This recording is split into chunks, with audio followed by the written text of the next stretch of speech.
오늘은 누가복음 5번째 시간입니다. 예수님이 자신의 제자들 중에 핵심 멤버죠. 4명의 어부를 제자로 부르신 사건이 오늘 이야기입니다. 누가복음은 그 중에서도 시몬 베드로를 중심으로 기술하고 있습니다. 누가복음은 이제 계속 들으시면서 시간적인 순서와 다르게 기술하고 있음을 알 수가 있습니다. 누가복음의 특징인데요. 예수님 세례받기 전에 세례 요한의 체포를 먼저 기술했고요. 지난주에는 예수님이 나사렛에서 사역하는 것을 예수님의 첫 사역지가 아닌데도 불구하고 그곳이 첫 사역지인 것처럼 이렇게 기술한 것을 우리가 볼 수가 있습니다. 오늘도 마찬가지인데요. 예수님이 4명의 어부 출신의 제자를 부르신 사건은 본격적인 사역을 시작하기 전에 있었던 일들입니다. 그런데 누가는 이 제자 부르심이 예수님 사역을 한참 진행하신 가운데 있었던 일처럼 기술하고 있습니다. 이게 큰 문제는 아닐 수 있는데 성경을 읽다 보면 민감하신 분은 약간 걸리는 수가 있어요. 왜냐하면 예수님이 제자 부르신 사건, 오늘 말씀은 누가복음 5장인데 예수님이 베드로의 장모를 치유하신 사건은 누가복음 4장에 있거든요. 다른 복음서에서는 제자 부르신 사건 이후에 베드로가 제자가 된 다음에 베드로의 장모를 이렇게 치유해 주시는데 이게 사이가 일 안 하고 전직 목수인, 현직 백수인 예수님만 졸졸 따라다니니까 생겨난 화병이 베드로 장모의 열병이라는 주류의 해석이 있지 않겠습니까? 근데 누가복음은 그러한 인과관계를 전혀 개의치 않고 좀 시간을 바꿔서 이렇게 기술을 하고 있습니다. 왜 이렇게 이야기를 구성했는가? 이것이 누가만의 약간 독특한 서술 방식인데요. 이 다음부터 예수님의 제자들이 주요 인물로 등장할 것이기 때문에 그렇습니다. 최근에 이제 K-드라마 많이 보시는 분은 익숙한 장면인데 이야기가 잘 전개되다가 갑자기 새로운 인물이 주요 인물로 등장하면 과거로 넘어가서 그 사람의 성장 배경에 대해 이야기를 한다거나 그 사람이 어떻게 주인공과 만나는지를 그 이야기를 배경 설명을 하는 것을 그 인연들을 얘기해 주는 걸 볼 수가 있는데 누가복음도 마찬가지입니다. 이 다음부터는 이제 예수님의 제자들이 주요 인물로 등장하기 때문에 다시 과거로 가서 그 4명의 제자가 어떻게 예수님을 만났는지 이야기를 기술하고 있는 거죠. 이들이 어떻게 예수님의 제자가 됐냐면 하면서 이렇게 독자들에게 설명하는 장면이라고 보실 수가 있습니다. 예수님의 4 제자 부르심을 기술하는 누가복음만의 또 하나의 특징이 있는데 다른 복음서에 비해서 이 사건을 아주 자세하게 기술했다는 점입니다. 다른 마태복음이나 마가복음은 그냥 예수님이 이들을 부르시는 장면을 아주 심플하게 그냥 쓰고 넘어갑니다.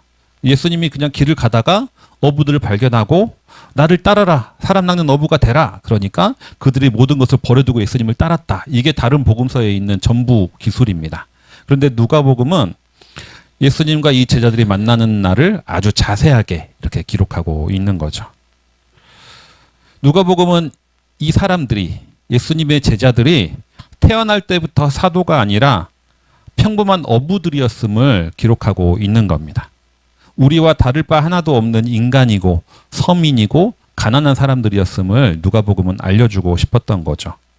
누가복음의 특징은 가난한 이들, 여인들, 소외된 이들에게 관심을 주는 것이 누가복음의 특징인데 누가가 이들의 이야기를 자세히 기록하는 이유는 이들이 예수님의 제자이며 위대한 초대교회 사도들의 대표이기는 하지만 가난하고 고된 삶을 살았던 민중들의 대표이다라고 쓰고 싶기 때문인 겁니다. 초대교회의 사도의 대표로서 이들을 소개하는 것이 아니라 우리와 같이 힘들고 어려운 삶을 살았던 민중들이다라고 쓰고 있는 겁니다. 그래서 이 어부들의 이야기는 지금 우리들의 이야기다라고 누가복음은 이야기하고 싶었던 겁니다. 지난주에 예수님의 첫 사역지가 회당이었다는 걸 알 수가 있습니다. 예수님이 회당에서 주로 가르치는 사역을 했던 이유는 간단하게 그곳에 사람들이 많이 모여있기 때문입니다. 사도 바울도 전도 여행을 할 때 가장 먼저 회당에 가서 그곳에서 모인 사람들에게 복음을 전하면서 전도를 시작했던 것처럼 예수님도 초기 사역에는 여기저기 회당을 돌아다니면서 전도를 했습니다. 사람이 가장 많이 모이는 곳에 갔던 것이죠. 그러다가 회당에서 귀신을 쫓아내기도 하면서 예수님의 소문이 점점 불어나서 처음에는 예수님이 사람이 모이는 곳을 찾아다녔다면 이제 사람들이 예수님을 찾아오기 시작을 했습니다. 이제 굳이 안식일에 회당을 가지 않더라도 예수님이 있는 곳이라면 어디든지 이제 사람들이 모이기 시작했던 거죠. 오늘의 이야기도 이제 이렇게 시작이 됩니다. 게네사렛 호숫가에 예수님이 있다는 소식에 사람들이 몰려옵니다. 게네사렛, 갈릴리, 디베랴 호수 다 같은 지명이라고 생각하시면 됩니다. 그곳에서 예수님은 그들에게 말씀을 가르치시고 있었습니다. 그런데 사람들이 너무나 많아서 너무나 많은 사람이 오다 보니까 앞에 있는 사람들은 보이는데 뒷사람들은 예수님이 보이지 않는 겁니다. 그래서 예수님이 고민을 하다가 어부들에게 배를 좀 태워달라고 요청을 했습니다. 육지에서 바다로 이어지는 그 땅은 약간 경사가 있습니다. 항상 약간 경사가 있는데 그 경사에 사람들이 이렇게 앉으면 계단형으로 사람이 앉게 되겠죠. 한 칸, 두 칸, 세 칸. 그리고 예수님은 배를 타고 잠깐 떨어져서 있으면 배는 약간 물보다 높은 곳에 있기 때문에 예수님은 배에 앉아 있고 사람들은 이렇게 계단형으로 앉아 있는 일종의 노천극장과 같은 형태가 됩니다. 사실 이렇게 안 하셔도 됩니다. 이렇게 하면 예수님 눈에는 청중들이 다 보이지만 그만큼 거리가 멀어지기 때문에 자기 목소리를 더 크게 내야 됩니다. 더 힘듭니다. 이 상태에서 가르치는 것은. 하지만 예수님이 이렇게까지 하는 것은 예수님이 단순히 설교를 하실 뿐만 아니라 하면서부터 그 듣는 사람의 표정 하나하나를 살피고 관심 있게 지켜보셨기 때문에 그런 겁니다. 모든 사람이 한눈에 눈에 들어오는 곳에서 예수님은 말씀을 하시고 싶으셨던 거죠. 이런 기사를 보면 이 해변가를 노천극장으로 바꾸는 예수님의 그 창의성에 감탄할 뿐만 아니라 사람들 전체를 하나의 무리로 묶어보는 것이 아니라 한 사람 한 사람으로 보는 그 예수님의 사람에 대한 관심과 사랑을 좀 느낄 수가 있는 거죠. 예수님이 게네사렛 호숫가에서 이렇게 무리를 맞이하다가 두 척의 배와 어부들을 발견했습니다. 그리고 그 중에 베드로의 배에 올라타게 됩니다. 이때 예수님과 베드로는 초면은 아닙니다. 구면입니다. 요한복음 1장에 보면 예수님이 세례 요한에게 세례를 받으신 후에 이 둘은 만납니다. 단순히 서로 먼발치에서 그냥 이렇게 본 정도가 아니라 원래 베드로 동생이었던 안드레가 세례 요한의 제자였거든요. 근데 세례 요한의 제자였던 이 안드레에게 예수님이 보인 겁니다. 세례 요한이 예수님에게 세례를 주고 그에게 세상 죄를 지고 가는 어린 양이다라고 얘기하는 것을 안드레가 들었습니다.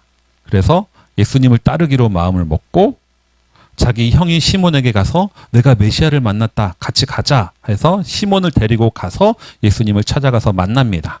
그리고 그 자리에서 예수님이 시몬에게 베드로라는 이름, 요한복음은 게바라고 나오는데 게바라는 이름을 붙여줍니다. 그러니까 이들은 이전에 아주 깊은 만남을 가졌던 경험이 있는 사람들인 겁니다. 이미 한 번 어떻게 보면 이미 베드로가 부르심을 한 번 받았다라고 볼 수가 있는 거죠. 하지만 그렇게 해서 예수님의 제자가 됐다고 한들 이게 시간 날 때 근처에 예수님이 왔다고 하면 찾아가서 배우고 들을 정도이지 생업을 포기하고 전 인생을 맡기며 따를 정도는 아직 아니었던 겁니다. 어쨌거나 베드로는 자기가 좋아하는 존경하는 랍비이고 또 본인이 가까이에서 예수님의 말씀을 들을 수 있는 기회이기도 하니까 흔쾌히 예수님의 요청에 따라 배를 태워줍니다. 예수님의 가르침은 아주 은혜로운 시간이었습니다. 아마 그 바로 옆에서 그 말씀을 들었던 베드로에게는 너무나 좋은 시간이었던 거죠. 사람들은 이 예수님의 말씀에 영적 갈급함의 체험을 받고 돌아갔습니다. 그들은 다시 일상으로 돌아갔습니다. 그들에게 예수님은 이 정도였습니다. 그냥 일상을 살다가 지치고 힘들 때 뭔가 체험받고 싶을 때 예수님을 찾아가서 말씀을 듣고 그리고 다시 돌아와서 일상을 살아가는 정도. 그들이 예수님을 좋아하고 예수님의 말씀을 듣는 정도는 이 정도였던 거죠. 예수님은 이 정도 사람이었고 이 정도 훌륭한 랍비였습니다. 베드로와 안드레에게도 이때까지 예수님은 이 정도의 사람이었습니다. 이 정도 마무리하고 예수님은 또 딴 데 가서 있으면 또 사람들 몰려들 것이고 또 그러면 인기몰이도 하고 모두 다 해피한 상황인데 갑자기 예수님이 선을 넘기 시작하는 겁니다. 베드로에게 바다로 가서 그물을 던져라 라고 얘기를 합니다. 이것은 선을 넘는 거죠. 선을 많이 넘는 겁니다. 일상을 떠나서 내가 살아가던 일상을 떠나가서 예수님을 찾아가서 말씀을 들을 수는 있습니다. 하지만 내 일상과 내 삶의 방식을 건드는 건 좀 아니죠. 그건 선을 넘는 겁니다. 내 직업에 대해서 조언을 한다거나 건드는 건 좀 아니라고 봅니다. 랍비가, 그것도 전직 목수가 물고기 낚는 법을 나한테 얘기한다? 이건 좀 아닌 거죠. 하지만 예수님은 이 베드로의 일상으로 무작정 침투하십니다. 예수님의 제자 부르심의 독특성이 여기에 있습니다. 이 당시 유대의 랍비들은, 위대한 스승들은 제자들이 먼저 스승을 찾아갔습니다. 그래서 배우고 싶습니다. 그러면 이렇게 얘기했던 겁니다. 스승이 제자들을 먼저 찾아가는 경우는 없었습니다. 이건 좀 없어 보이잖아요. 나한테 와서 좀 배울래? 이건 좀 없어 보이잖아요. 근데 예수님은 그분이 먼저 제자들을 지목하고 나를 따르라 라고 말씀을 하십니다. 예수님이 먼저 베드로를 부르시는 거죠. 그 이유는 예수님의 제자는 단순히 배우는 제자가 아니기 때문입니다. 예수님의 제자는 그분의 일을 같이 할 사명자가 되어야 됩니다. 그렇다면 예수님이 이 베드로로 대표되는 그 어부들을 부르시는 이유는 무엇이었을까요? 그들이 아주 뛰어나거나 빠릿빠릿하다거나 실력이 출중한 사람이라서 그것은 아닙니다. 회사에서 직원을 뽑을 때는 얼마나 뛰어나고 능력 있는 사람을 따라서 직원을 뽑습니다. 그런데 이 제자들을 보면 밤새 수고해도 물고기 하나 못 낚는 사람들입니다. 이런 사람들은 회사에서 뽑힐 수가 없어요. 고용이 될 수가 없습니다. 그런데 예수님은 이들을 제자 삼기로 결정을 하셨습니다. 왜 그러냐? 밤새 수고해도 물고기 하나도 못 낚고 한숨 푹푹 쉬고 있는 이들의 삶, 이들의 삶을 보고 이들을 제자로 거두시는 예수님의 모습은 세상에서 사람들을 선발하는 방식과는 전혀 반대인 거죠. 밤을 새도록 수고했지만 빈 그물이었던 이들의 모습은 사실 이 어부들의 삶을 그대로 보여주고 있습니다. 갈릴리 바다의 물고기는 사실 다 로마 황제의 소유입니다. 로마 황제가 어업권을 가지고 있습니다. 우리나라에서도 바다에서 이제 취미로 낚시하는 것이 아니라 직업으로 물고기를 잡으려면 어업 면허가 있어야 됩니다. 또 어업 면허가 있다고 해서 무구쩍고 물고기를 다 잡을 수 있는 것도 아니고 금어기가 있고 조업기가 있습니다. 허가된 기간에만 물고기를 잡을 수가 있습니다. 이 당시에 갈릴리에서 어업 생활을 하는 것도 마찬가지인 거죠. 로마는 지방 관리에게 어업하는 권한을 위임하고요. 지방 관리는 세리에게 어업하는 권리를 위임해 줍니다. 그래서 세리는 어업권을 주고 그들에게 세금을 거둡니다. 그 중에 한 명이 이제 마태인 거죠. 그러니까 어부하고 세리장이 같이 제자가 된다는 건 이건 있을 수가 없는 일입니다. 쉽게 말하면 로마의 지방정부의 관리의 중간 관리의 세리까지 이들에게 세금을 내야 하는 어부들은 일종의 하청의 재하청을 거치는 최말단에 있는 사람이라고 볼 수가 있습니다. 그래서 어부들은 자신이 낚은 물고기의 3분의 1 정도가 세금으로 내야 했습니다. 그뿐만 아니죠. 로마는 3분의 1을 뜯어가죠. 그리고 유대교에서 또 뜯어가는 게 있습니다. 11조 내야 되고요. 첫 수확물을 바쳐야 되고 그리고 구제를 명목으로 헌금을 내야 했습니다. 지금처럼 뭐 내면 되고 안 내면 안 되는 내면 되고 안 내면 안 되는 내면 되고 안 내도 되는 그런 헌금이 아닌 거죠. 이 당시의 종교는 삶이었고 근간이었고 출교를 당한다는 것은 사회적 죽음을 의미하는 거였기 때문에 이건 강제로 내는 겁니다. 사실 세금보다 더 강제로 내야 되는 거죠. 그러니까 사실 물고기 몇 마리 잡는다고 하더라도 아무리 물고기를 잡아도 빈 그물인 것은 마찬가지인 인생인 겁니다. 밤새 수고하지만 손에 남는 것이 없다는 것, 이것은 이날 하루 만에 독특한 현상이 아니라 그 당시 갈릴리 바다의 어부들의 매일매일의 삶이었습니다. 그런데 그거는 시몬 베드로만의 이야기는 아닌 거죠. 어쩌면 우리들의 일상과도 같은 이야기입니다. 드라마 아저씨를 보면 그 주인공의 첫째 형이 항상 하는 말이 있습니다. 나는 인생을 정말 열심히 살았는데 지금 나서 돌아보면 기억나는 것은 먹고 싸고 또 먹고 싸고 한 기억밖에 없다. 인생은 열심히 살았는데 남는 것이 없다. 라고 얘기를 합니다. 이것은 그냥 가난하기 때문에 드는 생각은 아닐 겁니다. 아무리 돈이 많고 부유하고 아파트 있고 좋은 차 굴려도 많은 사람이 인생에 잡은 그물이 없다고 느끼며 살아갑니다. 열심히 살았는데 내 인생 열심히 살았는데 밤이 새도록 수고했는데 그 수고의 의미를 찾지 못한 채 많은 이들이 살아갑니다.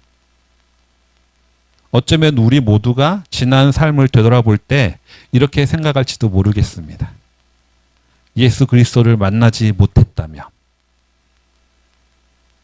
그런데 예수님은 이러한 우리들의 일상을 눈여겨보고 계셨습니다. 그리고 이러한 우리들의 삶에 의미를 베풀어 주시는 거죠. 예수님은 시몬에게 가서 다시 깊은 곳에 가서 그물을 던져라 이렇게 말을 합니다. 그러자 시몬이 대답하죠. 선생님, 우리가 밤이 새도록 애를 썼으나 아무것도 잡지 못했습니다. 그러나 선생님의 말씀에 따라 그물을 내리겠습니다. 많은 목사님들이 이 대답을 가지고 이렇게 설교합니다. 베드로가 예수님께 순종했다. 그리고 순종을 했더니 물고기를 많이 잡았다. 이렇게 말씀에 순종하면 부자가 된다. 라는 설교를 많이 합니다. 하지만 저는 이 베드로의 말은 순종이라고 이야기하기보다는 궁시렁궁시렁으로 있는 것이 더 자연스럽습니다. 밤새 수고했는데 못 잡을 거 뻔히 아는데 그래도 랍비가 시키니까 합니다. 시켜서 하는 거예요. 하긴 합니다. 약간 이런 느낌의 말인 것 같습니다. 우리가 어종에 따라 낮에 낚아야 하는 물고기가 있고 밤에 낚아야 하는 물고기가 있는 것처럼 갈릴리에 사는 물고기들은 주로 밤에 수확을 해야 합니다. 밤에 조업을 해야 물고기를 낚는다는 것은 그 당시 그 근처에 사는 어촌 사람은 누구나 알고 있는 상식이었습니다.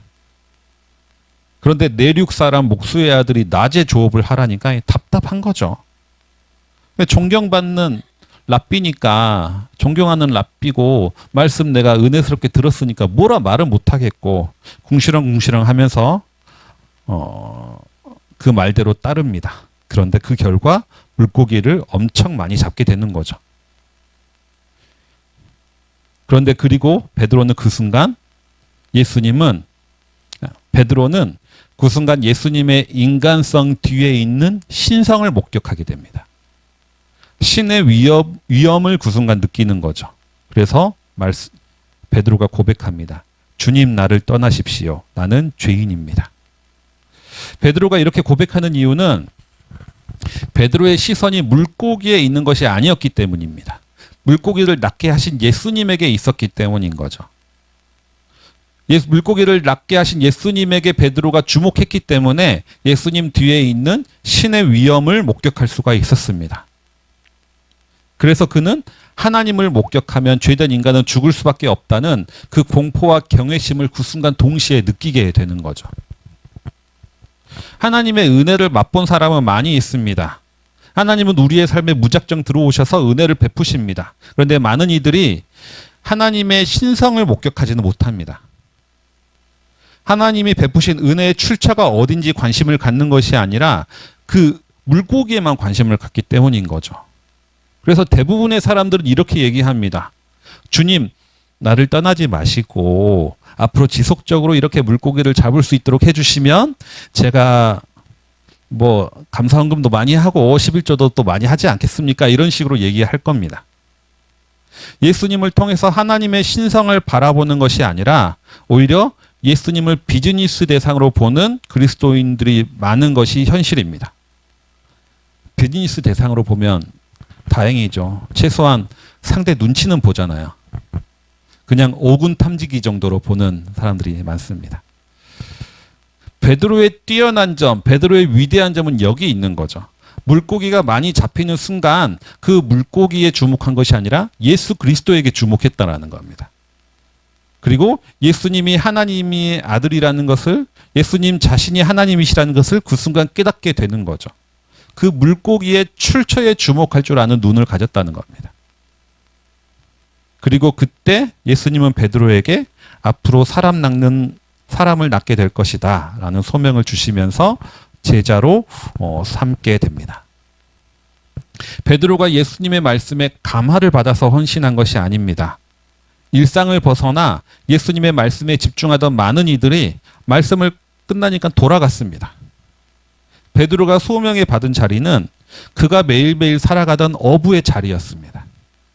일상에 베푸신 하나님의 은총을 만났을 때 그는 그 속에서 하나님의 위엄을 목격하고 베드로는 예수님의 제자로 부르심을 받았습니다.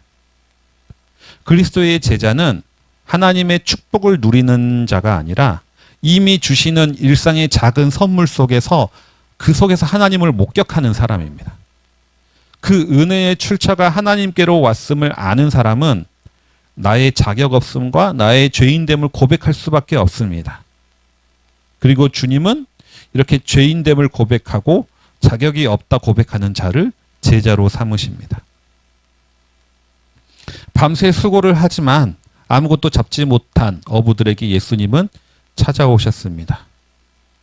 그리고 매일매일 무의미한 일상을 살아가는 이들에게 새로운 삶을 꿈꾸게 하셨습니다. 수고하고 무거운 짐을 지며 살아가지만 삶의 의미를 찾지 못하는 우리들에게도 주님은 찾아오십니다. 우리를 찾아오셔서 우리의 일에 간섭하시는 예수님께 우리의 삶의 자리를 내어드릴 때 그분은 베드로에게 하셨던 것처럼 우리에게도 새로운 꿈과 삶의 의미를 허락해 주십니다.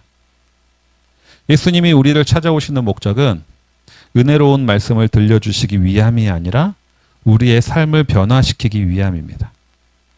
고기 낚는 어부를 사람 낚는 어부로 변화시킨 것처럼 우리의 하고 있는 직업과 일과 공부가 돈이 아니라 이웃을 향하도록 주님은 우리의 마음의 방향을 바꾸어 주십니다.